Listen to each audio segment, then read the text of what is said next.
Hey guys, this is Jack Punkington with my kind of my first music discussion video that I've had in a really long time. I've been doing a lot of gear reviews lately and a lot of just a life advice videos. So I'm going to go back to the core topic of this channel and actually have a music discussion video today and what is defined as actual metal. Now, if you want to go back from the very pure roots of metal, you have to go back to, I'm going to give you one band, and one band every person on this world has heard.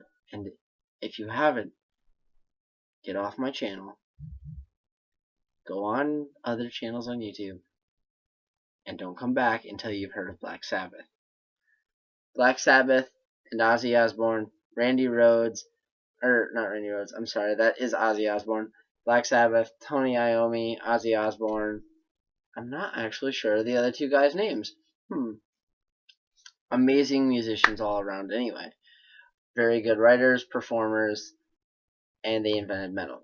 Tony Iommi invented downtuning. He invented a 24-fret guitar. I mean, it's just simply, that's where it came from. Some argue that Led Zeppelin also contributed to metal. I don't consider them a contributing factor to metal. Hard rock, yes, I will consider them that because a lot of their stuff got really kind of hard. They're like dark and a little bit heavy. So, and then there's so many different branching paths of metal. There is glam metal. There is hair metal.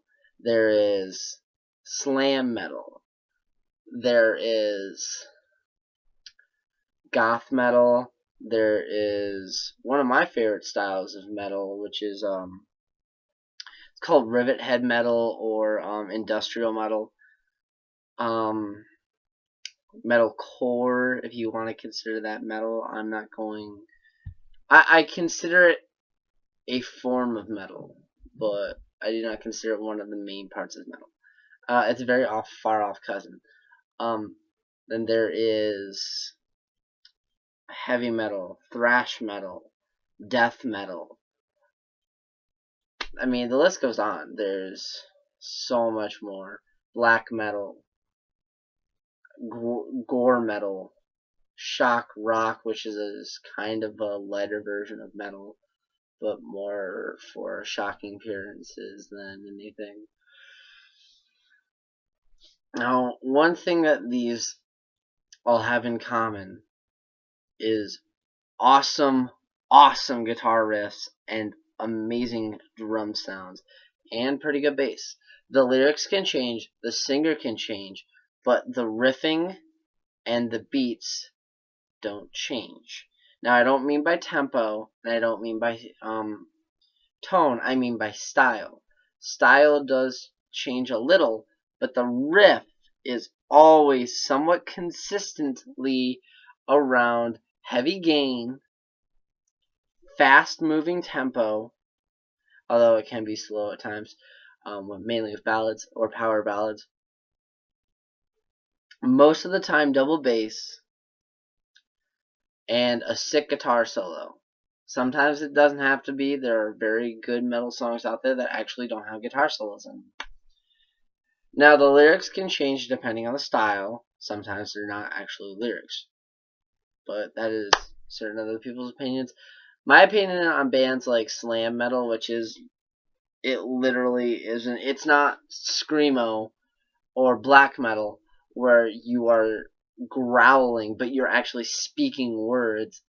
You're just growling. There's no words to be spoken, which, depending on how angry you are or angsty, can be okay to listen to, but in my opinion, it's just something I would rather take the vocal tracks out and not listen to it with the vocal tracks. That's just my opinion, because I've heard some sick riffing in some slam metal stuff. There is, and along with non-lyrical metal, there's some phenomenal instrumental metal. And then there's pirate metal, which I want to be part of a pirate metal band because I'm a huge pirate. None of you can see it, but right above my head Now you can see it. It's a pirate flag. It wasn't a very good angle. When the flying V's done, you'll see my pirate side. I'm a huge pirate fan. I love Blackbeard. He's always been my favorite pirate. And Assassin's Creed 4 was one of my favorite video games of all time, and it's going to be a tattoo on this shoulder. Anyway, pirate metal is very good too. By the way, look up Ailstorm. But metal as a genre has branched off so much in the past 20 years, 15 to 20, especially within the last 15 years. Ever since the 80s hit with the big hair and the leather coats and the leather pants and the tight shirts, that's where it came from, man. And then you got the fancy sparkling guitars with the slim necks and the funky whammy bars and the locking nuts and the high output gain pickups and the EMGs and the crate, and it's just so much different kind of styles, and all of it starts with just a simple few things. I can't think of the Devil's Tritone.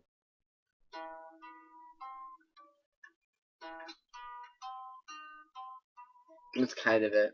I'd have to plug in, and I'm too lazy, and it's late. It's only 10:30, but everyone's asleep.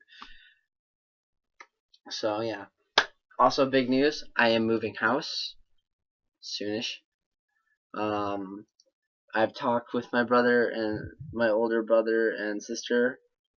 Well, my older brother slash best friend slash older sister slash best friend. And we're planning on getting a place soon.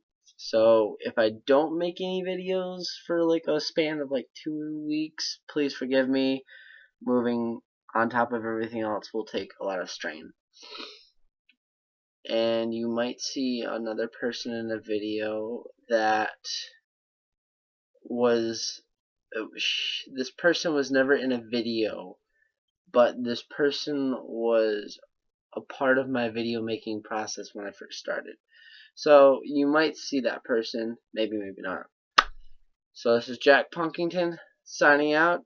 I'll try to do a review this week because I do have something I want to review for you guys. I love your faces. Bye bye.